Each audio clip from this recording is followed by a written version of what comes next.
seorang petinggi militer Iran pada Senin 30 Juni 2025 melontarkan peringatan keras mengenai masa depan Israel.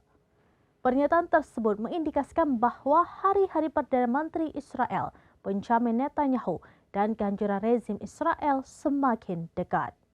Seorang petinggi militer Iran pada Senin 30 Juni 2025 melontarkan peringatan keras mengenai masa depan Israel. Pernyataan tersebut mengindikasikan bahwa hari-hari Perdana Menteri Israel Benjamin Netanyahu dan kehancuran rezim Israel semakin dekat. Mayor Jenderal Yahya Rahim Safawi dalam komentarnya yang dilansir Tasnim pada 1 Juli menegaskan bahwa Amerika Serikat dan Israel tidak akan berhasil mencapai tujuan mereka dalam agresi militer terhadap Iran. Ia bahkan menambahkan bahwa tindakan militer yang baru-baru ini dilancarkan terhadap Iran justru akan mempercepat siklus kepunahan Zionis. Jenderal Rahim Safavi kembali menekankan bahwa kehancuran rezim Zionis dan Netanyahu sudah di ambang pintu. Lebih lanjut, ia memperingatkan bahwa setiap kesalahan atau perhitungan yang keliru dari pihak musuh di masa mendatang akan menempatkan seluruh kepentingan dan pangkalan mereka pada risiko yang lebih besar.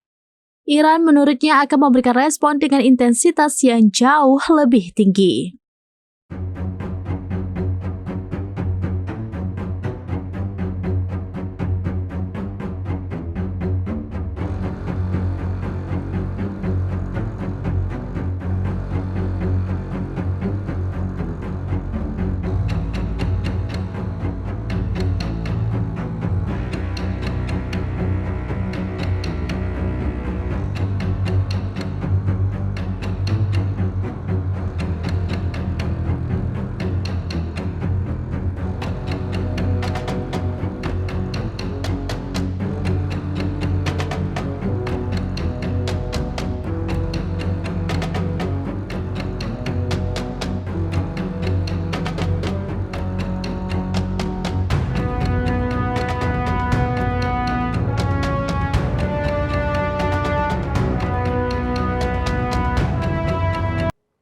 Demikian informasi terkini Syederalun, saksikan terus beragam informasi lainnya. Coba like dan share seluruh akun serambinews.com. Download Tribun X sekarang, menghadirkan lokal menjadi Indonesia.